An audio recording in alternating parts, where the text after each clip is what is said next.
All right, we are back. Trevor with Tag Performance and Nutrition here. Just another talking head and talking beard here to hopefully help you out, provide you some info that you can take with you and use in your journey to be more athletic and become that everlasting athlete. It's kind of what I'm using right now. We'll see if it sticks. That everlasting athlete. Thinking you're athletic for life is everlasting. Everlasting as long as you're living, you are trying to be athletic. Move well. Move without restriction. Move without fear of injury. And just be able to do all the things you should be able to do as you get older. Sprint fast, jump high, lift heavy, get on the ground, get off the ground, get off the toilet, get on the toilet, get out of bed without pain. All those good things. But today I want to talk about, I made a post about it a few days ago, I think. I guess depending on whenever you watch this, but I'm talking about more and how that the hustle, the grind, that culture, the grind yourself until you get it right, and all you just gotta do more, and it's tough because it plays in situations. This context is key. And are there times where more is going to be better? Yeah, of course. Is there times when you're going to have to grind? Yeah, you're going to have to grind at times. But just that, it's like even the Mamba mentality and the Kobe stuff. It's like, yeah, he was doing more, but he was probably working on stuff that needed to be more of the stuff that was needed to be. It's the whole first one in, last one out. I just think that's one of the dumbest quotes ever because mostly people are just wasting time. They're good at wasting time. Yeah, get there early. That's great. But be efficient. Get what needs to be done and get out of there. That's my kind of philosophy. And that doesn't mean you're not working hard. That means you're working hard, but you're efficient at it. You're not just spending hours and hours just wasting time, twiddling your thumbs, picking your butt, whatever it may be, just to say you were the last one there. Oh, yeah, I'm busy just to be busy. That's not what you want. That shouldn't be the goal. If you're efficient with things, you're probably going to get things done better. You're going to get more stuff done, and you're going to have more time to do the things you actually want to do. But the whole, you just got to grind. Like if you're a coach, you're grinding your athletes into the ground just to help them build mental toughness and all this dumb stuff. I'm not big on that. I don't think that really works. Because if you think of grinding, you think of just grinding a rock or grinding some and it turns into dust. That's not what you want. If you're thinking about just grinding your body physically, not just physically, but mentally, emotionally, psychologically, you're just going to get worn down and beat up. It's the over-glorification of just doing more for that sake of doing more. And as I said, there are going to be times you have to put your nose to the ground and grind a little bit, but that's not all the time. It's not everything. And I see it with a lot of the high school kids I work with, and it's great that they want to do more, but a lot of times they're just doing more to do more, to make it look like they're busy and working hard. And a lot of times it's just not that case. A lot of times they're just wasting time, not getting the stuff done, not being efficient. I've been there. I've done a lot of wasting my own time with training, thinking I had to be there for 2 hours training when I could get the same stuff done in an hour 15. A lot of times, and that doesn't mean less time. It could be spending more time on things that are needed, like in sprinting. You're not just going to go for, like sprinting, you need to take your time. The actual sprint is going to last, a second? Depending on how long you're going or whatnot, and then you're going to take some time resting in between. You're not just dilly-dallying around or just running one sprint and ready to the next sprint. That's not sprinting. You got to be efficient with it, most of the time there is just going to be spent resting. And a lot of coaches will look at that as wasting time when actually, you have to be doing something. You have to be always moving. That's not true. That's not good coaching. You don't need to be always moving. You don't always need to be busy just to be busy. Be smart, be efficient, get the work done, and have that high quality work that is needed. With this over glorification, More is better. No, it's not always better. Sometimes, yes, it is. Sometimes it is better. That young kid who uh, is awful at swinging a baseball bat, they probably just need to swing the baseball bat a little bit more. Go take some BP, more BP, and that's the kind of thing. But it's not taking 10,000 swings every day. Maybe it's taking 100 swings every day, good quality swings. But in that case, those like the younger one who's really inexperienced probably can take more, probably can handle more. Where more is better. More is better probably in if you're more rest, more time outside of the gym that you're spending on other things, more sleep, more real food, more stress management, more movement in general. I think is great for people. Just like walking and getting more steps, that type of thing is a lot of time that can be better. But just always, it's not just the more going hard just for the fact to go hard, just to be busy. Because I find it big with training, rep after rep. If you're trying to get squat, if you want to be good at squatting, yeah, you want to squat a good amount. But if your reps are crap and in just awful form and half-assed, that's not going to do much. How about we just do more quality reps? And that's not saying more reps in the total number. That's just saying better reps, reps that are quality, high intensity. Maybe it's 4 sets of 3 or 3 sets of 2. Maybe it's something like that. But they're all high quality at a high intensity. Every situation is different. Every situation is situational. And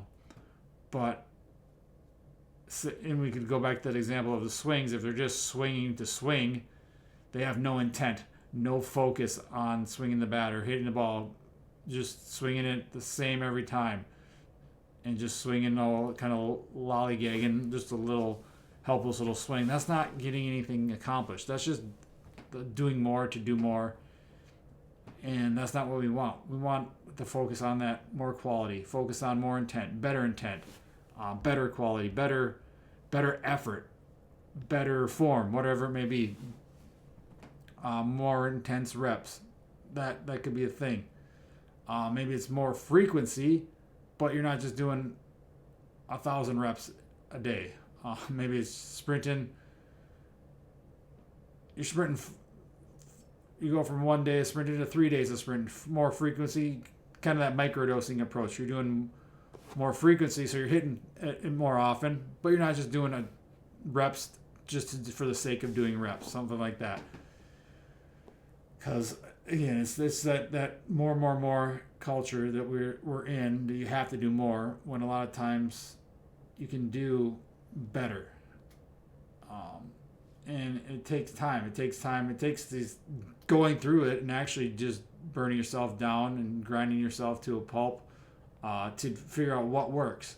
And sometimes, yeah, it takes being dumb in that sense. I was there grinding myself, training balls all the time, grinding myself to having no energy, never sleeping, and not being able to, and always getting hurt doing anything athletic because I was doing so much just grinding. Every day was as hard as you can go. And then you realize you have no energy and you wonder why, because your testosterone levels are lower than a 100-year-old person.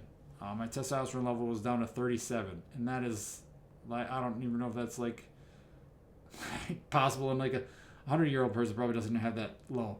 But I was just grinding, and it's not good. It leads to that fatigue, that wear and tear, the injuries.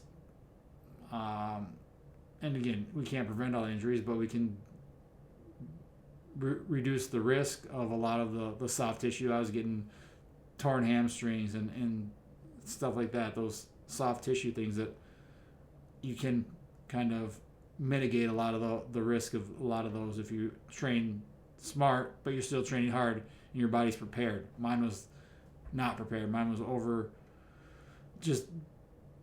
I guess you could say overtrained, under-recovered, and just beat myself up by doing way too much and just thinking that grind, that more was what I needed. And it really wasn't. And it took me doing that to realize that's not what I needed. So hopefully maybe this will help you to realize but maybe it will be you just beating yourself down, grinding yourself to a speck of dust to realize, oh, I don't need that to get better, whether it's at baseball, at football, to get faster, to be healthier. And and even in just like the fitness culture, it's these group classes, like the cycling places or whatever. I don't even know what they're called. Orange Theory is, oh, yeah, Orange Theory. I think that's a cycling place, right? Where they're just high intensity. It's not high intensity training; it's high effort training. But they're just going as hard as physically possible till they're sore and sweaty and fatigued, and they believe that feeling sore is a sign of accomplishment, where you can't walk up the stairs, you can't perform your daily tasks without being sore. And yes, you're going to be sore certain times. That's not a question. If you're training hard, you're going to do that. But if that's your main goal, that's probably not what you want. Maybe it is. If that's your choice. But if you're trying to be athletic, be healthy, be able to get faster, get stronger, stay athletic, and do all these athletic movements and things, and be able to play with your kids and climb the stairs with energy and carry all the groceries in the house in one trip, you're gonna want to do like good quality training and not just be sore and tired all the time, because you want to be able to enjoy life and not just worry about, oh, I can't get off the couch without being sore and banged up and fatigued and sweaty. I know, because that's what I used to do, and that's what these group classes are all about. They're getting you to feel sore because you think you have to feel sore, or otherwise you didn't have a good workout. How about you feel energized? How about you feel ready to take on the rest of your day? That's kind of how you should be feeling. I think most of your workouts, they should have you feeling better, not worse, because that stacked together over a long period of time is going to have you, boom, you're able to move without fear. You're feeling capable, more capable than you were when you were younger. And that's really what the whole goal of being athletic for life is to be able to do everything in life that you really want and enjoy the things outside of life, not just training. Training shouldn't be your life. It should be part of your life. And an important part, it should be a priority, of course, because it's going to help you, but just doing more training, more sports. It's the whole youth sports model these days, is you have to play one sport and you just have to do more of it. All year round, you're playing 5 games a weekend or 5 games a day in a tournament, and that tournament's 3 days. And especially if it's like baseball or something, a lot of wear and tear. Football, yeah, let's still play a couple football games a week. You just beat yourself, especially if it's tackle. No, you don't need more of that, because then they just do all that specific stuff, and they don't do the general. That's one thing I think more kids need, more general, because they don't get it anymore. They don't get FIAD. They don't get recess. They don't get play and free play and fun. Kids need more of that. So there's an example of sometimes they need more, but just doing more for the sake of doing more and just grinding your body to a pulp is not the way to go. Is there certain times where you need to do more? Yes, I've mentioned some of those times. In situations, it's all context. But I think we over glorify just the grind, and I think we also over glorify the minimal effective dose too. The kind of that 4-hour work week. I remember reading that book a long time ago, but you got to find that what works for you. I don't want to say optimal, because optimal is what's practical for you. What's practical to get you the results you want. You don't want to grind yourself to a pulp, but you also don't want to do the bare minimum just to get by. You got to find what works. And it's going to be different at different times with training, with your work life, with your family, whatever. Just like anything, you got to find, there's never going to be a perfect balance. It's going to be adjusted throughout different times of the year, different seasons, whatever it may be. But the over glorification of that grind mentality, I don't like. It's not the way to go, especially if you want a healthy life, be able to move well, all this stuff, be lean, be athletic. It's not really the way to go for most things. certain things, yeah, again, it all takes, you got to figure out where you're at. And I need help with that. Work with a coach, work with me, hire me. I'd love to help you out and figure out what works best for you, where you're not. If you're always sore and tired and fatigued and always getting injured, that's not what your training should be doing for you. Your training should be making you feel good. And as I said, you are going to have to be sore from time. You learn a new movement. Yeah, you're probably going to be sore if you haven't squatted before or done this variation of a squat or a bench press or push up before. You're going to be sore for a little bit, but that should not be every session. Just chasing more. I did 100 reps this week. I'm going to do 200 and then 300 and then 400. At some point, it's probably you're just going to get burnt out and banged up and injured. So you got to be able to learn to adjust and pull back and push forward when needed. But it's too often we glorify the both ends of the spectrum, and it's there's you got to find that gray area. But this is kind of focusing on the more where people are just doing more for the sake of doing more when it's not actually producing results. They just want to look busy. They just want to feel busy. They just want to show their coach that they're working hard, or their coaches make them move all the time or do something. You got to hustle here. You got to jog here. No, it's all right to slow down once in a while. It's all right to walk and stand still in between your sprint reps or whatever it may be. Take some time in between your heavy sets of squats or deadlifts. You don't need to rush right back into the next. There's being efficient, there's being smart, and then there's just doing way too much just to impress or get the coach's attention or whatever it may be. All these reasons you'll see as a coach, or even when you're you remember it. I remember times as an athlete, you just try hard. I was kind of the try hard who was always working hard, trying to do more, but that didn't always help me out. Sometimes you just got to have the God-given ability, or sometimes you just need to rest a little bit and take your time so you can actually have better quality sprints or a better quality lift or a better quality swings of the bat, rather than taking. That's one of the worst. I hate it. We used to have a guy on the baseball on the fish who would literally every Guy will laugh at this if he sees this, but he would we do like whether on-field or cage BP before games or even just a random night. Everyone else would take whatever, maybe 10 swings or something like that in a round. I like to take like 8 swings to get 8 quality swings. Boom, get out. You don't need more than that. Then get more rounds, because you're going to be fresher if you take. Because a swing, if you think of a swing, it's high intensity, high violence, or it should be if you're focusing on it. And you can't do that for 50 swings in a row like this guy did. He would take like the whole bucket every single time, and people would get pissed off. It was so dumb. And it's like, oh, he's up again. Here we go. Let's get ready. Knowing he's not even going to hit half of them out of the infield anyway. Going to pop up half of his BP practice, his BP swings. Not saying that I'm dropping bombs or anything, but at least I'll hit some line drives here and there. But he would just pop them up, take the whole bucket. Everyone that was shagging or in the cage or waiting on deck would be pissed off because, one more. Or there's that guy, those guys too that are, just one more and I'm done. And 10 swings later, they're finally done. So, again, that's just another funny situation where more does not equal better. Batting practice, no. Yeah, maybe you do more reps in total, but you're getting quality reps.